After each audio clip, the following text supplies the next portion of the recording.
Hello, everyone, and welcome to a special video here. I am joined today by Frodan, and Frodan, how you doing? Doing okay. I'm testing out some new technology, some new hairstyles, and apparently this shade of corrupted green ends up showing what goes on inside my head, which is not a lot. I'm hanging in there, man. It's almost the new year, and it's been quite a journey in 2020. Yeah, How's everything on your end, Kibler? it's pretty good, and as I mentioned to you, the whole thing I wanted to do here was kind of do a kind of year in review, and obviously any year in review of 2020 is going to involve some tough stuff going on.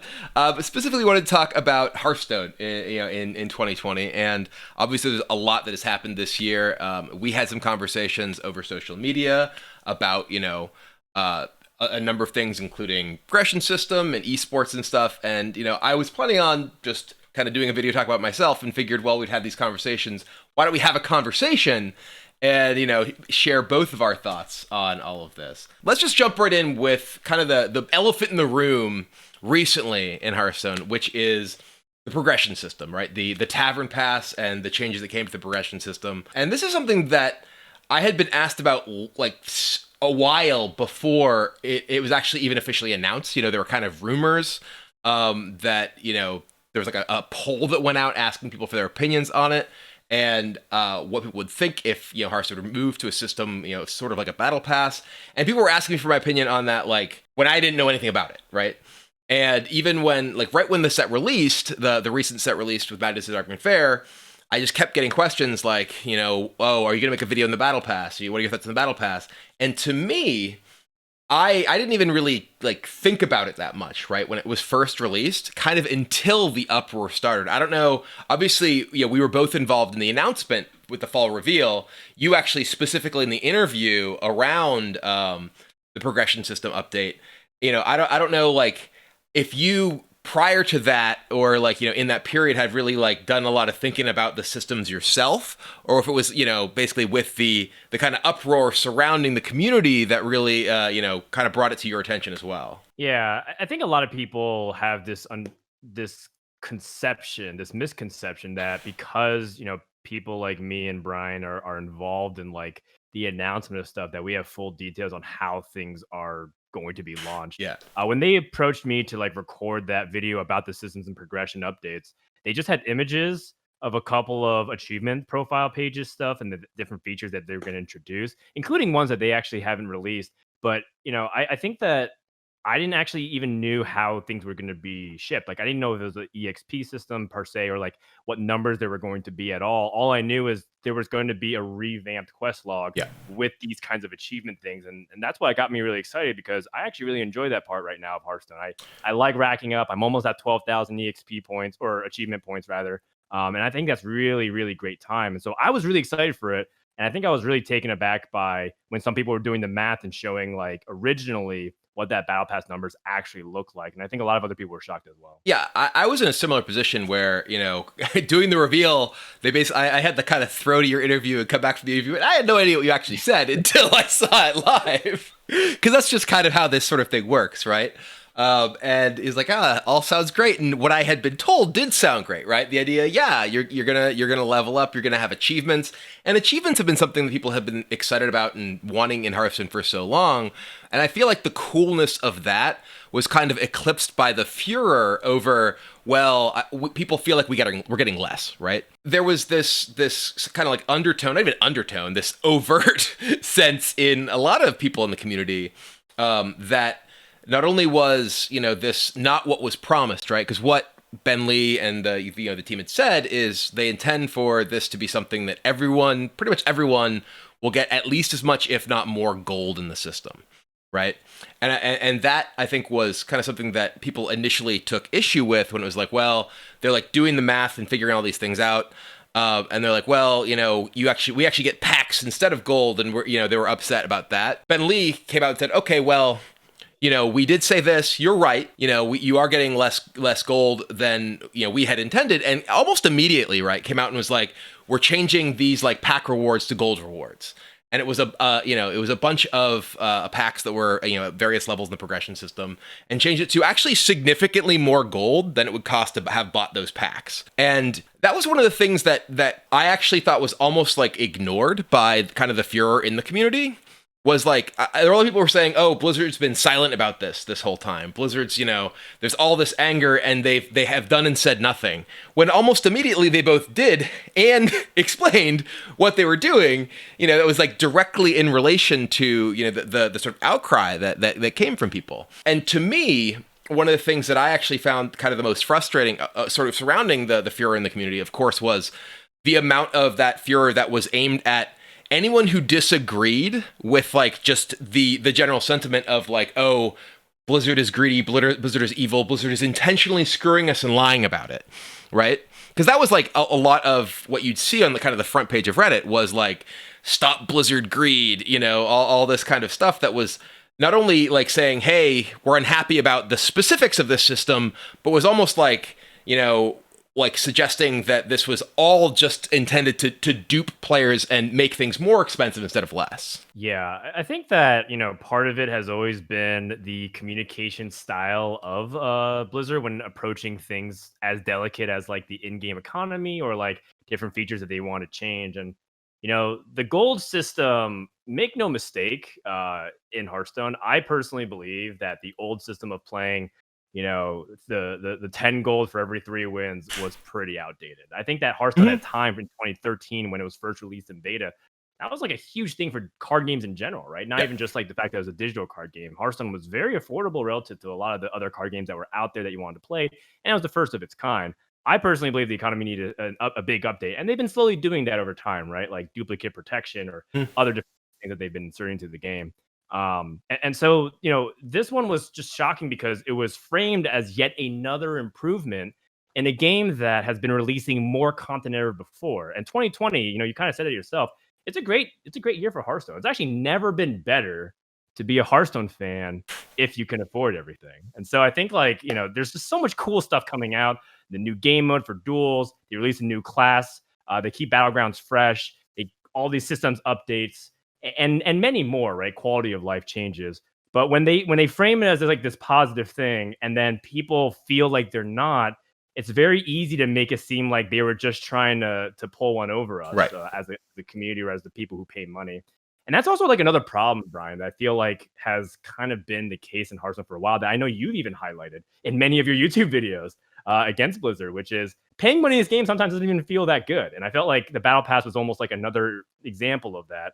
Before they made all these sweeping changes to now, which I think some people right now feel like it's in a pretty decent spot. People are talking about how much they have or how much gold they have right now relative to other points of the expansions in the previous cycle.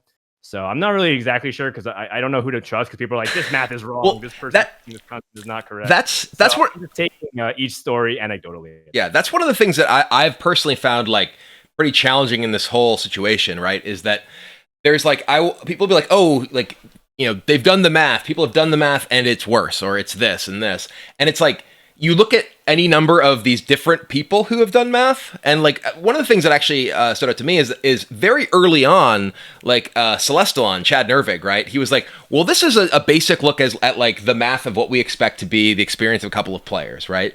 And the math that he shared publicly, on Twitter, was generally seemed to be, well, you're getting both more gold and more non-gold stuff like packs, and this was before any of the initial changes, right? And I think that one of the things that actually stood out to me was the playtime, the gold gain or the XP gain for playtime was something that like didn't include queue time, right? And people are like, well, you got this much from winning in this period before. And now you don't get that much because of the way that you don't get experience in queue, and that actually strikes me as likely to be something that like when you're building out a system like this from a designer perspective, right? You're like, okay, we're looking at like these numbers, and you're trying to create formulas and do things over time. Like the time spent in queue is something that can easily just be like, oh, well, forgot to calculate that, forgot to like consider that in making these changes and making these comparisons to previous systems. And I think that that's the sort of thing that a lot of people, from the player side can be like, oh, they're trying to screw us over. It's like, oh, actually, we just kind of screwed up, right? And that's the sort of change that I could see, especially when you see that math being shown publicly, right, by Chad. And it's like, okay, well, here's what it was. Here's what we thought it was.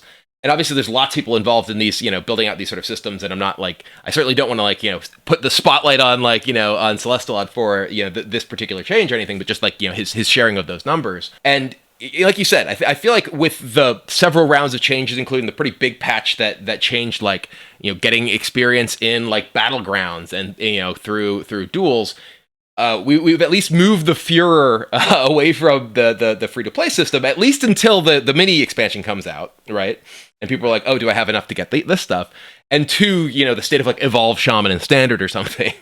But I do want to say that I feel like there are a lot of very legitimate criticisms, right? Not only of like the overall like content acquisition system in Hearthstone, but specifically like just like little elements of the progression system that exists right now that like I feel like could be smoothed over a lot. I feel like, for instance, I think one of the things that especially early on in the progression system that people, I guess right now it's more like kind of in the middle of the progression system, when you feel like you can, play a significant amount and not get any reward, right? You feel like you're just kind of trying, like say you're, people use the example like 5 gold away from a heroic duels run, right? And you're like, okay, I can't even get this through like playing until like I complete a quest essentially, and I can't get a new quest until tomorrow. Like that kind of lack of immediate gratification, feeling like, you have this kind of delayed ability to do something which is blocking you from something that you enjoy in the game, I think is like something that's, I think a very real criticism from like a, both a experiential perspective and like a psychological perspective of like, hey, I did this, and or maybe you even complete your quest, gives you your experience, but you're short of the level, right? And it's like, oh God, like that wasn't quite enough. And I think that's a very real kind of concern with the way this system works compared to like you can win gold per wins like you were talking about before. Yeah, very much so. I think what it comes down to is that people want to feel rewarded for playing the game because it's free to play. It's supposed to kind of incrementally introduce these options to you. But the idea is that paying for the Tavern Pass, like I was saying, didn't necessarily even feel that good because you couldn't really like measure that. Right. You got this EXP boost for the Battle Pass, and then you're like, I don't even know what that means because there's like this infinite scaling level, which you take 3 days after clearing quests to like get 1 extra level at the top end. And well, now you get a ton of them. You get them really fast now with the changes. Yeah. Now you suddenly get them super fast. I know, and then like the problem, part of another issue was that it started creating the wrong incentives. Right? People started saying, okay, well, if that's the way it works, I'm just going to queue in Battlegrounds and AFK and just take my 8th. And then that ruins the gameplay experience for other players. And then Blizzard's like, well, we have to change that because we don't want to incentivize people to just leave the game or just AFK and rope their opponents nonstop. So just kind of created this like can of worms where like more problems that needs tweaking and iteration. And I do appreciate that Blizzard, when they made some of these changes, said that they do plan on tweaking this a lot, and we're almost at the point of no return. Right? We're like pretty much knee deep into this new revamp of the system, and it's kind of hard to tell. I think maybe we'll know in a few months, maybe after an entire cycle, where people can start talking about how much gold they had, how much packs they've opened, their general experience of like their play time over, and Blizzard would have all that data. I think then we'll be able to like make really big conclusive statements about our first impressions about the Battle Pass after that expansion. But I am a little bit worried about that mini set expansion because, like you said, it introduces even more things that people have to account for when they're trying to progress their collection. Yeah, and there definitely is some weirdness there with the way that the mini set is going to work, right? Like, because already, very early on in the expansion, there are people who are like, well, should I open packs now, right? Like, for instance, I'm sitting on just like packs that I got from the Tavern Pass, or just various rewards from like the Choose Your Champion and things like that. That I'm just like, okay, well, I don't want to open these packs because the new cards from the mini expansion are going to be added to this expansion's packs. So, and I think that's like, for someone like me, right? Obviously, all of these kind of economic systems are something that are more theoretical to me than for the average person, because like I just buy a bunch of packs, right? I obviously understand that like the way that these systems are important for like the growth of the game in general, and I certainly am not dismissing them or anything like that. But even like for me, as someone who just goes and buys a bunch of packs, I'm just sitting on packs, right? because I don't want to like just buy more packs when the mini expansion comes out. But for people who are like kind of in the process of collecting the expansion, not someone who's like, I bought both pre-orders, but then I bought a bunch of extra packs, so I would have everything day one. You know, for those people, like at what point did they feel like they should stop opening packs because of the impending mini expansion? Right? I feel like that's a very real concern that like causes you to kind of have an experience in the game when you're trying to collect stuff that like it's pretty stressful, right? You're just like, I don't know what I should do. Because normally, you know, in previous expansions, you're just like, yeah, you open your packs, because what else are you going to do with them, right? You got that pack, you open it. And now, I feel like, you know, while I definitely agree that adding additional content in the middle of an expansion is valuable for shaking up the metagame and preventing it from getting stale, you know, there's only so much you can do with buffs and nerfs, right? And adding new stuff is really what keeps the metagame fresh. But like the best way to do that, right? Like a lot of people didn't like the adventure previously. You know, they complained that, you know, if they only wanted one card, they couldn't craft it. Like to this day, you know, my like Thief Blade list, people are like, what can I replace with Sky General Crag or Sky Element Crag? Because I didn't get Galakron's Awakening and I can't craft it. So obviously this is easier than if you want an individual card, but it creates all these other weird dynamics. Yeah, I'm not exactly sure. I mean, that's not really like something that I've dedicated a lot of time in my head to think about how to solve that. But it does create this feeling, even if it's not true, right? Like, I firmly believe Hearthstone is still getting more expensive. That's because they were releasing more content ever before, and it's also kind of what we've been asking for. You know, Hearthstone was so bare bones for years. They would literally just release an expansion and then actually just like not do anything for a while just to see how it shake out. And then maybe do like 1 or 2 bounce patches, and then it's time to start spoiling the next expansion, right? And now because of all that content, it feels like it's hard for us to keep up for people who, especially like during times like now, where like it's tricky to ask people for more money to do stuff. Yeah, it's just, you know, the reality of the times we live in. People aren't exactly financially as loose as they could be, as they want to be. And so when there's a lot of games offering alternatives, right? And we have to bring up the fact that other card games are challenging Hearthstone on their business model, of whether or not, you know, cards should be paid as much as they should be, or whether or not they should be free to earn and you're trying to pay more cosmetics. I think it does just create this really sharp juxtaposition of like, what is my time worth? Yes, I have more time, maybe more than ever, to stay at home and play video games because I'm not supposed to be going out as much. But it's like what we're talking about back, you know, in the very beginning of this video, which is, you know, why does it feel so bad to like pay that money and not feel like you got what you want from it? Or if you do, why does it feel like the time isn't worth it? And I think that's just a perception issue that I think the team needs to continue to communicate about, because it feels like when they release these statements, people are constantly correcting them. They're like, oh yeah, we forgot about that. And I think that, you know, that communication method, while they're trying to be a little bit more transparent and a little bit more forthcoming about it, does feel like it's easy to have this egg on the face moment like they've had the past couple of months.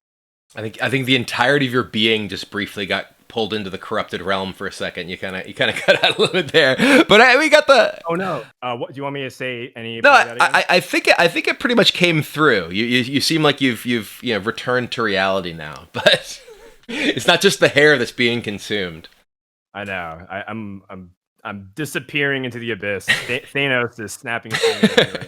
But yeah, I mean, I think that one of the big things is like people don't necessarily, because there's like a lot of these changes coming, and it's totally understandable that both it's an iterative process, right? That, you know, yeah, they're making changes to the you know the systems as they're releasing them and figuring out what works and what doesn't, and you know obviously having the time to make things to, you know, like say the mini expansion in the middle that's coming up to their satisfaction. They don't like say, hey, this is when it's going to come out, but it caused a lot of uncertainty with people, right? You know, people don't. Previously, there was like, okay, I know how this system works, even if I'm not necessarily happy with it, right? Like the way that you get gold before, I know how it works and I plan for that. And now, you know, with a lot of shifts in it and the uncertainty of like, okay, well, how many legendaries will be in the mini expansion? You know, like when is it going to come out? What am I going to need? You know, it's hard for people, I think, to plan in the same way they did before. And that, I think, creates some level of frustration and anxiety because, you know, there was this sense of at least comfort, right? Even if it was like, okay, well, I didn't necessarily get everything I wanted from every expansion, but I had like, you know, a plan, and people don't feel like they have their plan anymore. Hopefully, you know, we've seen like, you know, there's infusions of gold in packs for like, you know, Wintervale, for instance, and you know, hopefully we'll see more of that. Hopefully we'll see stuff like that when the mini expansion does come out as well, so people will feel better about it. But I still think that remains the like kind of like level of uncertainty in terms of what's going on, and that alone I think is problematic for people, especially as you're, you know, coming back to compare some of the comparisons you were having before. When you look at some other games, right? One of the sort of friendliest free to play games that Hearthstone has been repeatedly compared to, Legends of Runeterra, you know, the League of Legends card game. They don't even have packs, right? Like you just like, they have content releases that come out, and you can use your in-game currency to purchase like wild cards. You just get the cards you want directly. There's no like, I hope I get this. It's just like, I'm getting this. And then they have like kind of essentially a battle pass for each faction, you know, for each class more or less, kind of thing that you can like earn up a bunch of stuff and, you know, get things significantly less expensive, frankly, than a lot of stuff in Hearthstone. And, you know, as you're saying, when Hearthstone came out, it was like super cheap compared to, say, like Magic or Magic Online, right? That was kind of like the comparison, and the comparisons have shifted, you know, dramatically, right? Obviously, a lot of these games, much like Hearthstone came out and was like, hey, we're gonna be super cheap compared to the other options in order to try and compete with Hearthstone. Other games have come out, hey, we're gonna be super cheap compared to Hearthstone. And Hearthstone hasn't really adapted that much to that. Obviously, there's been some changes, and, you know, assuming things go in the direction that we've been told with the Battle Pass, and frankly, it feels like they have, at least to some degree, with the recent changes. You know, but like, at what point do you get to like feel like, okay, you know, this is like an experience that like the average person feels like, you know, they can participate into the level that they want and don't feel like it's too expensive for them? Because, you know, lots of the like, oh, you know, you pay $120, you know, per expansion, and you don't even get everything, right? Like the pre-order memes coming through, I think, you know, have been both understandable, right, and much more frequent recently, I feel. Yeah, I think it's just because they've been offering more and more, and it's still not enough to cover everything, right? Like, you know, the $100 for the pre-order combination, and then also the battle pass, and yet you still don't feel like you have a lot of what you want to be able to do freely, right? The Right. idea is that you're paying for options in Hearthstone, Mm-hmm. and I think a lot of people just want an option to pay for everything and feel good about it, and it's something that I think is a little bit lacking, and it's tricky because right now a lot of games that are super popular are monetizing the opposite way, right? They give you all the content that you want to unlock, you know, up front, but then if you want to like make it personalized and expressive to your interest or personality, right? Like really cool skins or crossover, right? Like Fortnite does really cool stuff with Marvel. And if you want to do all that stuff, that's when you have to actually like open the wallet, and that's Yeah. like a really cool celebration type thing. And I think it kind of goes back to the core issue of, you know, whether or not Hearthstone will be able in the future to, you know, continue to adapt, or are they just going to be content with keeping this current business model? Because I've even had friends who started Hearthstone this year because they were bored and they heard a lot of great things about Battlegrounds, decided to try Constructed, dropped like $60 to $80 and said, you know what, actually, this was like a complete mistake. And then they like wanted to refund it, and then they stopped playing the game. And I think that kind of dynamic, when everyone feels like they have a friend like that, I feel like that's almost kind of like a similar bonding experience that we all have in the community, that we all have friends who felt like it was too expensive. And I think that kind of stuff is very pervasive in people's minds when you start feeling it yourself. And, you know, I think a lot of people also compare this to like other controversies in the past. Like, what makes this so special, right? Hearthstone has always kind of had issues about that kind of stuff. But, you know, it's partially because, you know, Hearthstone has originally postured itself as like this welcoming, accessible game for everybody. And it feels like with some of the changes, it feels like it's less about, you know, being accommodating to all players. It's more about like, can you keep up by opening up your wallet or dedicating unreasonable amount of time? And even if, again, it's not true, that's the perception that's Right. being communicated. Yeah. I wish that wasn't the case. Yeah, the perception definitely matters. I mean, I feel like it's interesting because remember like when the very first time they sold skins, right? So like Magni, Ilaria, and who was it? It's Magni, Ilaria, and I'm forgetting the third one off the top of my head. Khadgar? Yeah, no, Khadgar was the like the wildlife fund thing. Oh, you're right. You're right. You're right. It was a mage. It was a mage Was it skin. Mage? It was. Was it Medivh? Uh, I don't know. Steve, But Steve's not even memorable. So well, we're struggling. well, no, but like they were like sold like the hero portraits for like $10, and the community was like up in arms about that. And then there was the recently where they had like the bundles that had like the new hero portraits, and similarly like when there weren't like new emotes, people were upset. There were the same voice lines for the alternate versions of the heroes, and I feel like for the latter thing I think is actually pretty like fairly understandable because it's like literally it's just a different picture, whereas the other ones like I at least feel like I'm playing a different character. But like and it's also like all of these are almost always like tied to bundles of getting packs, where it's like if like whereas if more of the like you're saying the game content were easier to acquire, were more free, and stuff like the skins people felt good about like spending on. You'd obviously be in a very different position in terms of like the way that like someone like you're talking about your friend who's like, oh, I spent some money playing Constructed. I didn't really feel like I could do what I wanted to do. I'm out. Obviously, they're doing a bit to try and mitigate that with the new and returning player free decks, the free Demon Hunter cards and stuff. But obviously, like what's fun about a collectible card game and the constructed portion of it is constructing decks and the exploration of it. And if you feel very constrained because you have a very limited card pool, especially early on, like you might just not want to explore much more. And I think that there's also some contrast with Battlegrounds, right? Like, there's a lot of people out there who play Battlegrounds entirely for free, and they don't want to buy the Tavern Pass. And even if they do, they saved up enough gold to get it, and they wait for mid-set, and they're like, I'm totally fine playing 2 heroes and 4 heroes. And I think that there's a little bit of that like jarring disconnect. Why is this game mode, which is so fun? It's great. It's definitely one of the it's one of the most best releases that Blizzard has done in quite some time, content-wise. Over the past year. Why is that like almost entirely a free experience and I can choose to opt in for $20, which is a really good feeling, honestly, for a game that I want to play that much. Compared to what feels like an insurmountable like content mountain that you can't ever fully climb. And I think that's definitely some part of it. I think that's in people's mind. Yeah, I do want to shift gears a little bit. We were talking, about constructed and versus Battlegrounds, and I do want to talk a little bit about like what I feel is one of the things that has kind of hurt the popularity of constructed in Hearthstone generally, which is kind of the state of Hearthstone esports. This was one of the things that you and I had discussed a little bit on social media after there was a popular Reddit post that essentially said that viewership for this year's Hearthstone World Championship declined like dramatically compared to previous years. And there's a number of factors that can be seen as contributing to this. The biggest of which I feel like, at least directly compared to last year, is the move to YouTube. All of the major Hearthstone esports events this year moved to be broadcast on YouTube, whereas previously they were all on Twitch. This is part of a big deal, not like Hearthstone specific, but kind of Activision Blizzard esports company wide, largely aimed toward the OWL, Overwatch League, and Call of Duty League, both of which also, of course, moved to YouTube, but kind of brought Hearthstone along with it. And I don't know if you want to speak a little bit to that, because obviously you're involved in those broadcasts where I have not been for a while.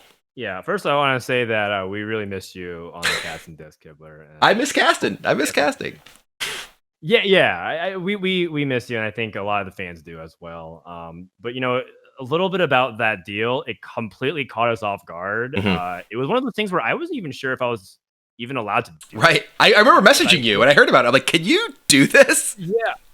I didn't know, right? Because I work for Twitch and I work on their esports department in particular. How weird is it if like one of their esports department managers are gonna be doing YouTube esports broadcast for a company that has signed, like, that specifically didn't sign a deal with Twitch, right? It's a little bit weird optic wise, but the team was really gracious about it. They said, hey, that's your free time. We're not going to regulate you. Like, you also have this brand, and it's also a big part of your community. So, that's definitely one of the coolest things that I think Twitch has ever done for me personally, and I'm really thankful for it. But it was definitely like a really big thing.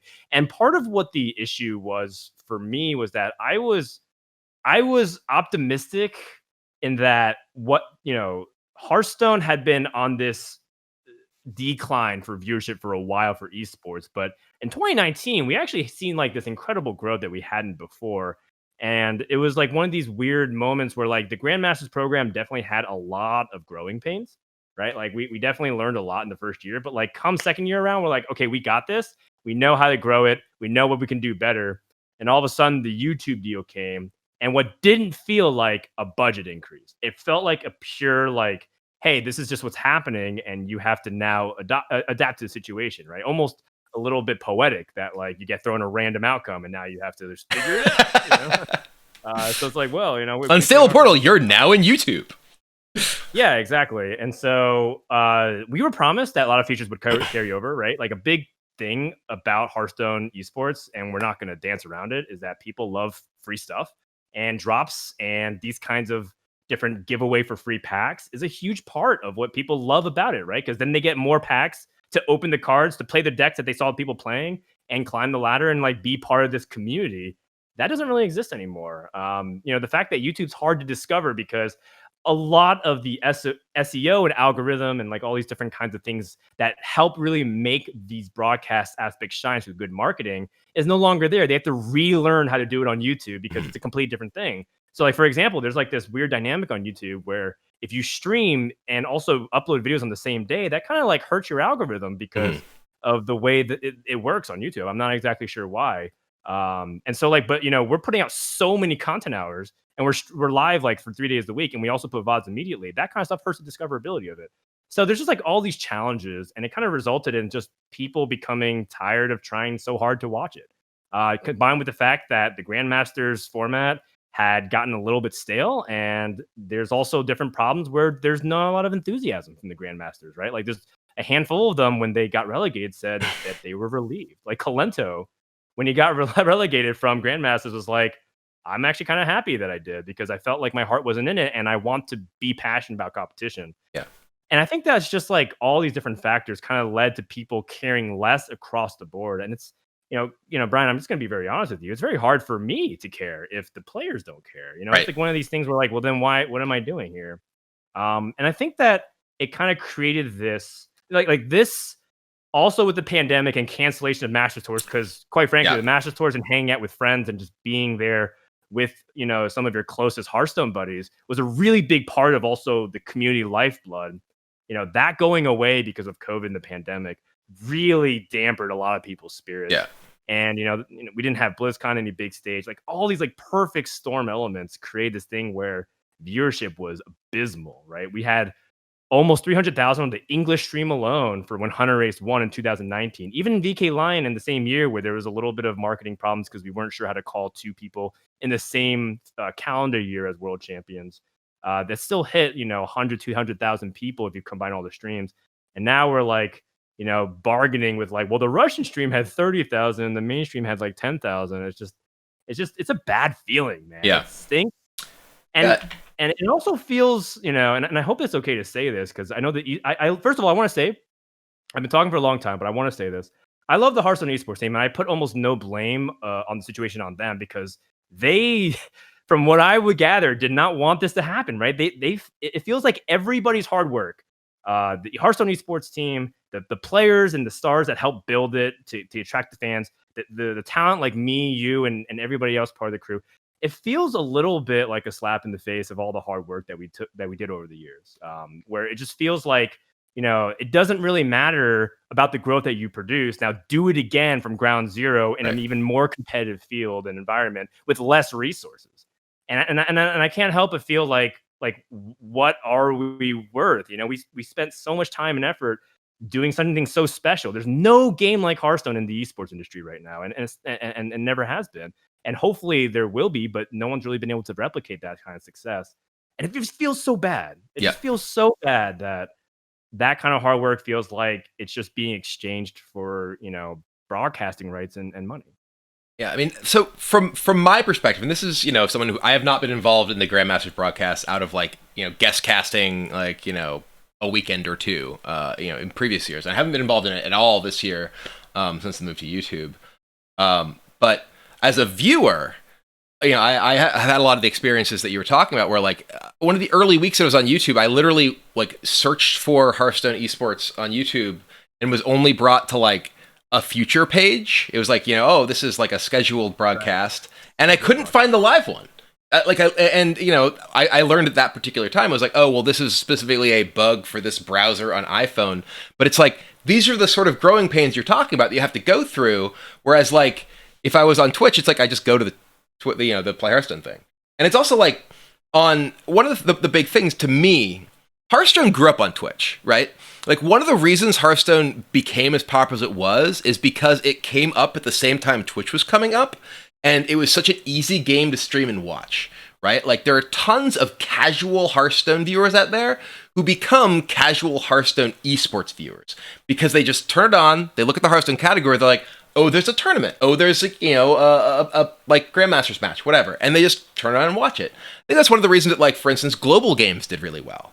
Right, like Global Games as a program, a couple of years ago, like it was on all the time, right? For what felt like the entire year, right? It was live all the time, and it always had a bunch of viewers, right? And yeah, there's obviously a variety of elements of that, like national pride and like big names involved and things like that. But like a lot of it, I think, is just there was just a lot of native people, like a lot of native Twitch viewership for Hearthstone. And I think that obviously, like, the move to YouTube makes it very difficult for those people to follow, right? They can, but they have to, like, go out of their way to follow. Like, even for me, like, say there's just a commercial, right, on the stream on YouTube. It's so much easier to flick over to a different Hearthstone channel while there's a commercial running on, like, Twitch than is to, like, navigate to something else that I want to watch on YouTube, because, like, I'll just jump into, like, something that's like, oh, well, this isn't live, this is a video, because it's, just a different type of platform, right? Like, it's a different thing. And one of the things about the move that I find kind of the most perplexing, obviously, again, this isn't something that as you mentioned, was within the control of the esports team, right? But, like, there was the move the previous year, and it was a pretty controversial one, to move to this Grandmasters program. But the goal of the Grandmasters program was, Hearthstone is a game with a lot of randomness. You want to take these players who have performed very well consistently and try and make stars out of them, right? It's the whole idea of the Grandmasters program is like a broadcast-focused esports endeavor. It isn't like, these big open tournaments like the Master Series. It's like about star building. And taking this program that is all about building up these stars and, like, trying to have these consistent faces for people to watch from week to week, and then just taking them away from everyone who watched them week to week, it just feels like it undermines what was like a program that I think was pretty difficult to, like, get buy-in from a lot of the community on in the first place, and just makes it make no sense. No, you hit the nail on the head. It was one of these things where again, I'm not going to name any names. When I talked to people on the Hearthstone esports team, they were like saying exactly what you said. They're like, how do we do this? Like, we promised like a system where we're trying to incentivize building stars and give people that exposure and give all these really cool opportunities, while also trying to protect the people who spend so much time investing in. Because the Grandmasters program is supposed to help prevent that burnout, right? That so many top players who became world champion eventually stopped playing because they just felt like it wasn't worth it, right? You look at every single world champion, and at one point they said, like, it was just too much to try to become a champion again and keep competing for too long. And the move to YouTube, effectively felt like it was a reset on your Hearthstone collection, right? Imagine if you have like all like it's just so hard to stomach for some of these people. And it was definitely a really big challenge, particularly because of what you said. Like, everyone's just used to Twitch. But I also feel like there's like this camp that says like it's YouTube's fault. Like, putting anything on YouTube is a death sentence. And I just don't feel like that's true either. I watched a lot of broadcasts. It's doing fine. The Call of Duty League was doing all right, and there's a lot of other esports programs that did only YouTube and actually grew like crazy this year. People who stream on YouTube this year did excellently, and I'm really happy for some of them. And it's like, I don't buy that. Yeah. I don't buy that at all. I do think that, again, the Hearthstone esports team could have done a lot better other things, right? Like, had they understood the YouTube algorithm, nuances, maybe they could have figured stuff out. But, at the same time, like, they were dealt a really bad hand. And so, again, I want to just say, I keep repeating it because I don't want to make it feel like we're supposed to be yelling at the people of the Hearthstone esports team, because we've talked to them a lot and they're really trying super hard. And it feels bad that they worked so many hours this year to put on the Masters tours. That's a global program, and to do the So Grandmasters broadcast for like 18 hours a day, 3 days a week for like 4 or 5 months of the year. And yet everyone's just like, you guys suck. yeah. And it's like everyone works so hard. I feel for them, and I really wish the hard work was rewarded more. Yeah. So one of the things that's come up, in kind of community conversations surrounding both the sort of progression system and this, and just anything that upsets people about, Hearthstone or basically any game, people are like, oh, Blizzard just doesn't care. They just don't care. Like, for one, the people who work on these things do care. They care a lot, right? And they work hard to make these things work. Whether it is the development team, trying to get things like the progression system right, whether it's the esports team trying to do the best they can with the situation they find themselves in. These are people who really do care, and that's one of the things, as someone who has come from a game design development background myself, that always frustrates me about like kind of fan ranting kind of feedback like that, because it is so far from the truth.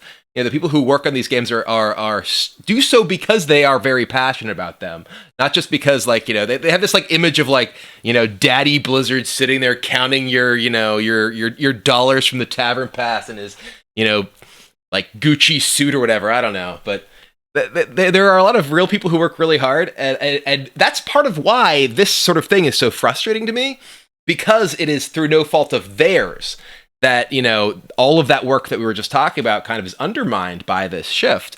And I think it's not even just Hearthstone esports specifically, right? Not just the esports program. I think it's like interest in constructed Hearthstone, right? If you like look at like Twitch numbers, right? We've talked about this a little bit before. If you look like the viewership on Twitch for Battlegrounds versus constructed, and you look at like how the shift has gone, and there's a number of reasons for that, right? There's, for instance, there's like, a number of popular streamers who've largely shifted to playing Battlegrounds and brought a lot of their fan base with them. There's the concern about cost, which you mentioned before, which I think is very real. It's very easy for someone to come and watch Battlegrounds and try and do what you did in Battlegrounds without spending, $100 or whatever. Like you might have to get like the pre-orders and whatnot. But I think a lot of it too is like, you come onto Twitch, if you are someone who spends your time watching Hearthstone on Twitch, you just see a bunch of Battlegrounds. You don't see these tournaments, right? You don't see like big events which you aspire to either qualify for yourself or, give you some motivation to play because there's cool decks, because they aren't there anymore. The big events that Blizzard has run on Twitch have been Battleground events or Duels events, and all the constructed stuff kind of moved over thanks to the YouTube deal. It's all their championship level events are on YouTube now. So it feels like it's kind of not only hurt the interest in the esports program, but like just constructed in Hearthstone in general, at least as it lives on Twitch. Yeah, Hearthstone's gonna come into a real interesting point as it continues to mature, of like what does it want to be. And I was really happy at the beginning of the year when Ben Lee and everybody else invited us to that summit, right? And I made a very infamous tweet now about how I feel like Hearthstone might be cemented for the next decade. And I've been debating people nonstop about this on Twitter. I'm like, I don't understand how much more you want. If you're unhappy with the past month and a half of Hearthstone and that's what your takeaway is, that's you're entitled to your opinion, whatever. But you can't deny the fact that they've done so much this year in particular. But one of the big things that stood out to me was two things. One, a roadmap, right? Because that's really hard to execute upon. And not only did they execute upon it, they executed on it early. We got an expansion in November this year, which is kind of absurd considering how many delays there are to production for game developers during COVID. So that's one thing. The second thing is that Ben Lee said that they wanted Hearthstone to be the home for all different kinds of game modes and different kinds of ways to play card games.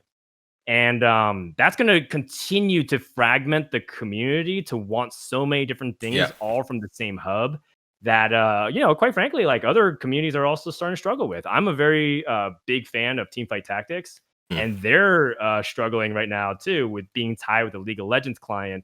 It's partially the reason why they're so successful. Like, no different than I think Battlegrounds is very successful because it's a game mode within Hearthstone itself. But also it kind of creates this identity issue that they're going to continue to encounter. And then like, eventually like there's just going to be so much space on the screen for duels, arena, battlegrounds, constructed, if you want to do standard or wild, tavern brawl. And then there's like solo adventure content. There's a lot of stuff to do in Hearthstone that I can't even keep up with, like playing all those modes. I almost know nothing about duels because I'd rather spend my time focusing on the other game modes that I'm primarily focused on at the moment. So yeah, it's definitely like going to be an interesting problem. And I think part of the issue too, Brian, and I hope this isn't going back too much into the previous topic, but there are people who also, I think, in positions that don't care, and unfortunately, like it's reflected in some of the way they communicate, right? Sure. Like there's definitely people in certain positions of power that make decisions that Hearthstone is an afterthought, or even in a way worse, they're like ignorant about it. They think Hearthstone is just a card game, and they're not realizing that Hearthstone is much more nuanced than that. It's a card game that has constructed elements. It's got a limited format. It's got an auto battler, and now it's like kind of trying to be all things to all kinds of strategy game players. And I love that, but they treat Hearthstone as if it's like the same simple card game that they played the tutorial of once. And it's reflected. Like I challenge you to go look at some of the executives that are making some of the decision and look at their social media history. They talk about Call of Duty, talk about Overwatch, talk about World of Warcraft and everything. But if you search a single time they talk about Hearthstone, they actually don't. And that like hurts me. That hurts me a lot because it's clear that for some people there's an agenda, and it's clear that others, they're so passionate that they spend their entire waking moment replying to, meme lords on the internet or just straight up like mean people. And it's like they're the ones bearing the entire brunt of that kind of furor that you were describing. Yeah. I mean, it's definitely a tough situation, and I think that like you're saying with for instance, like the YouTube deal feels like it was. I mean, it literally from every account that I've heard, it was basically like, oh, we'll throw in Hearthstone too, right? You'll get Hearthstone broadcasting rights too, like with no regard to the fact that like it is this entirely different animal that isn't going to have these huge marketing budgets to promote their events to like actually get people to move on to these additional this other site and everything. And yeah, I agree that like I do think that on the Hearthstone team, that those description of like, a lot of passionate people, they're great. But yeah, there are lots of people in the sort of structure of the company who don't necessarily have the appropriate perspective and the appropriate knowledge, as you said, as to, what matters for Hearthstone. And I actually kind of want to talk a little bit more about esports in general of Hearthstone, because obviously this year for a lot of esports has been really tough because of COVID, because of not being able to have in-person events and stuff like the Masters tours. All like the Masters tour are actually in an interesting position because they could at least just move online compared to like, for instance, Magic the Gathering, right? Obviously, I have a big background in Magic and competing in Magic.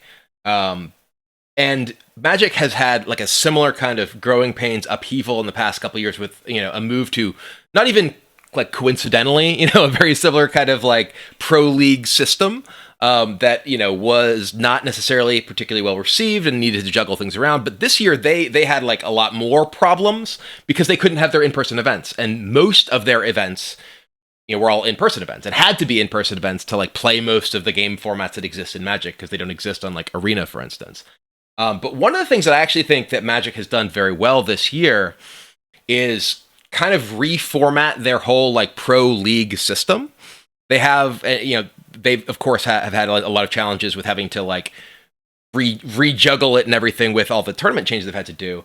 But one of the big important things is that they like, not only have their like essentially Grandmaster type league, but they have what's called their Rivals League underneath, which is like the people who basically just didn't quite make it, right? And it's one of the things I think is like one of the biggest problems with like the Hearthstone esports like system is it's like you're a Grandmaster or you're not, right?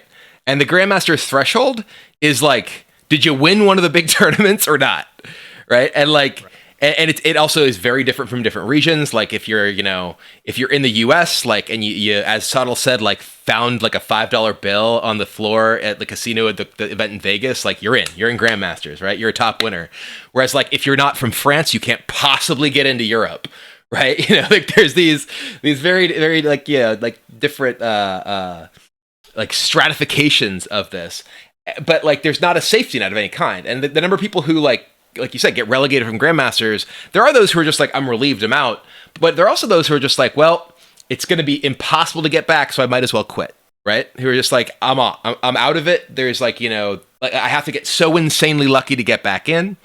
And there's obviously the issue of like you want to have a certain level of assurance that you can stay in the system in order to like devote yourself over a period to the system. But like having the drop from the system, like, and you know, you have to have like basically this huge net that like carries you for years. But as soon as you fall out of the net, you're gone forever. So I view that as a problem in Hearthstone that like I feel like the system that exists in Magic is one that as a competitor would appeal more to me because it feels more realistic to like get into this system and then like promote essentially rather than it be kind of all or nothing like it feels like with Grandmasters.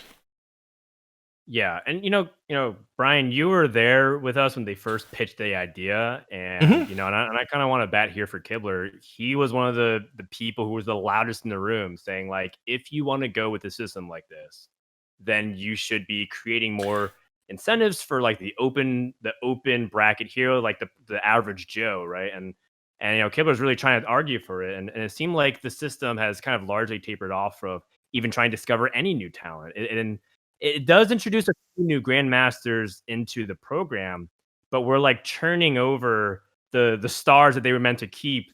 And now like the new players coming in, they're so passionate about it. Like for the Americas, I love like the attitude of No Hands Gamer. His story is awesome. I love Rami and I love some of these new people that we have in.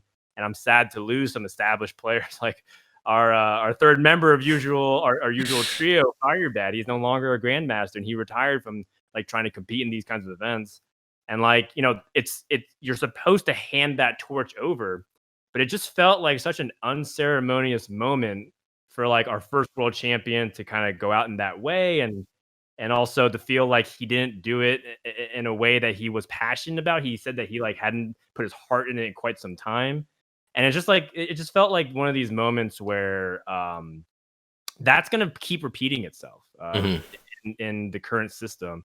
And I really hope that there's some changes. Right now, one of the scariest things about this current situation, like right like this day, we're recording this video, but we're like a week out from 2021 starting, and there's still zero news Yep. about competitive for Hearthstone in 2021. And it's like, should people be playing ladder? Should Mm-hmm. should people be should people even be expecting any like Masters Tour events? Like Right. no one even knows. Possibly probably because they don't even know. And I Right. think that's kind of like a symptom of what's actually been happening. And again, a lot of esports programs have been completely turned over this year. It's actually a miracle we were able to execute on everything that we promised because so many events got canceled, right? The fact that we even had competition was great. But still, like these kinds of fundamental flaws are continuing to show themselves, and it does make me somewhat concerned moving forward. And I love Hearthstone so much. They're so responsible for a lot of the career that I've been able to build upon in the esports industry. And I'm so thankful for it. And it just hurts to just watch it. One thing I do want to go back to a little bit. When we were having those early conversations about the Grandmasters program, and like one of my biggest arguments was that if you're gonna have the Grandmasters, you should have a world championship that's fed from outside the Grandmasters. Like you have these Masters tours. They should be people who can qualify. Like the Firebat of the world, right? You would have never had Firebat if you had the system for the Grandmasters essentially at the beginning of Hearthstone, because like he was no didn't wouldn't have been able to like get into these events through the how you invite these players. And ultimately the like best like feel good story of Hearthstone esports of the past couple years absolutely has to be VK Lion and her story of like how she was like essentially like like these guys at these tournaments were like oh, you shouldn't bother competing, and then she wins that tournament and qualifies and wins the world championship. If she were in any region but China, which doesn't use the Grandmasters program, there would have been no chance actually of her making it. Not even like this theoretical jerk who's like in front of her in line at the sign up for the tournament. She could not have it. It would be impossible because the system didn't allow it. So Hearthstone basically like got lucky that that she came from the one region that didn't have Grandmasters to enable that story to exist. Yes, it's very true. I mean, there's actually a common inside joke amongst the Hearthstone esports like broadcast team where like the harder it is, the luckier we seem to get for the storyline of the outcome, right? Like even going back to early that year, the way Hunter Ace and Viper that final, which might it very well may go down as the most epic final in Oh yeah. Hearthstone history. I mean, that was just like stars aligning, right? Yep. That kind of stuff, I think, has always, in my opinion, been, if you believe in that, a karmic payout of like all the hard work everyone put in.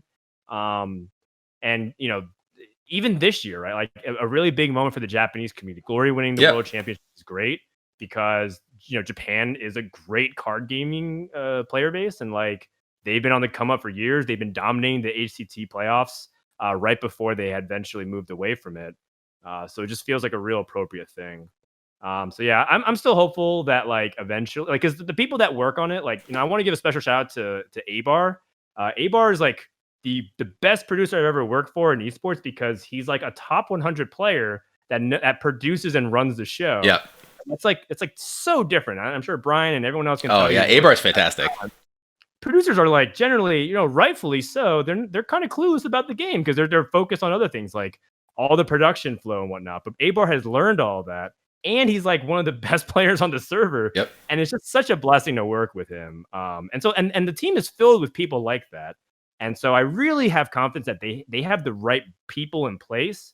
They just need like the resources. So if somebody from Activision Blizzard has a change of heart and says, you know what, feeling extra generous, we have extra budget, which program should get it? The Hearthstone esports team is so well positioned to do the right thing. They just need more support and need more resources. They need more than a $600 check, Kibler. Don't we all? Don't we all? Within the Blizzard ecosystem is obviously a bigger problem in the world. Yeah. Not trying to trivialize that kind of situation. It's definitely something that I feel like they are well positioned to action. All right. Well, I think that's a great way to sort of kind of close out our sort of like esports Twitch / YouTube segment. I did want to kind of close this kind of year in review a little bit about kind of the general state of Hearthstone, because we were talking earlier about how you had your very impassioned post on social media about how it's going to be cemented for a decade to come, and I do think amidst the number of controversies that have gone on this year in Hearthstone and the number of things that I do think ought to be improved, as we've been discussing, there's been a lot of awesome stuff this year in Hearthstone, right? Obviously the release of Demon Hunter hasn't necessarily been something that everyone is thrilled about, given some of the balance concerns that the class has had at various points. But one thing I do think has been great is how quickly and proactively the team has addressed a lot of balance concerns. We've had, I think more frequent and bigger balance patches this year than we've ever had before. And as someone who enjoys the metagame being freshened up and mixed up when things are out of balance, and of course brought hopefully back into some form of balance, I love that, right? And I think that a lot of people do too. And on top of that, the explosion of Battlegrounds, which has been huge. Battlegrounds has been incredibly popular, an excellent way to play. You can play totally free. You can buy the Tavern Pass kind of thing. It's obviously been something which a ton of people love. And then Duels. Duels, I feel like hasn't gotten quite the same attention as Battlegrounds. My concern with Duels, I love Duels, but my concern with Duels as a broadcaster and content creator is that it's a lot, right? Like, you go into a game of Battlegrounds, you're like, all right, I got 20 minutes, I'll play a game of Battlegrounds. You start like a Duels run, and if you're like, the like Duels tournament that they had, well, you don't quite realize what you're getting yourself into when you're like, okay, we're going to do 3 Duels runs and like Swiss pairings across all these players, and oh wait, 12 hours later, we're not even close to done. That's my biggest concern with Duels, that it's just a huge commitment, and I feel like that's a big part of why, like, when you look at like channels playing it on Twitch or people posting stuff on YouTube or whatever, it doesn't seem like it is as popular as the other game modes, because, well, like a Twitch or a Duels run is just like incredibly like long and can be just like overwhelming to create from a content perspective. Anyway, that was a lot. Yeah. Duels is something that I feel like if I was a full-time content creator, I would probably explore a good amount. One of our buddies, that's Admirable, loves Duels. He plays like 6 hours a day. He's like super good at it. His win rate's absurd. His average win's like 9.5 or something like that. And he's like basically said like, yeah, like he completely understands the complaints about the Tavern Pass for a person that can't really afford anything, but like he's like farming heroic duels, and now he has like enough gold to afford like the mini set and the next expansion. You framed in a really good way. My brain's starting to fry. And I think overall Hearthstone in 2020 has done such a good job of trying to expand and throw a bigger net to say, what do you want Hearthstone to be? And I think that they've done such an excellent job capturing people's attention to say, hey, we're going to try a lot of new things. The issue is it feels like sometimes they're throwing a bunch of stuff at the wall and seeing what sticks.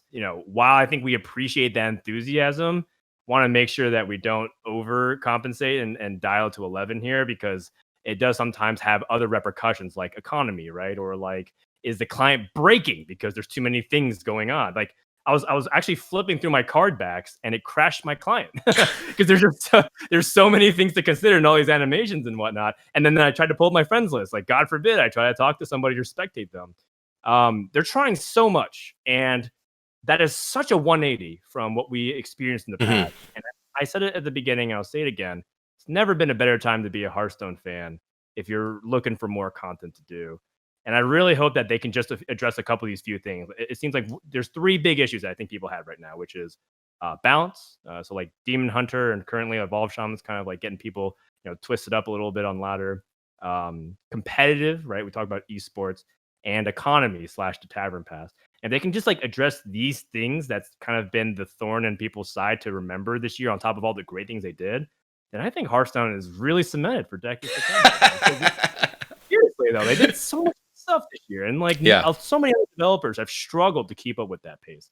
And I'm proud of the Hearthstone team, no matter what they say, and I'm really looking forward to the future. Yeah, I mean, I completely agree. I think that there are definitely the sore thumbs that stand out, but I think that overall it's been really a great year for Hearthstone, and I am definitely very much looking forward to the future. So I think that with that, thank you very much for joining me on this little retrospective of 2020. We both had a lot to say. Is there anything else you wanna close out with before we say goodbye? I just want to just really thank the fans, because like as much as we like to talk about Blizzard, and it seems to be like very concentrated around Blizzard, I just want to say that the Hearthstone community is still truly special, and that's saying as kind of a journeyman, right? Because I also immerse myself in a lot of other communities within the industry, and Hearthstone fans and friends are like truly special. The way they take care of each other, the way they try to support each other, the way they fight for each other. And I really hope that doesn't become this, I think that there's times where we kind of like yell really loudly to get our opinions out there.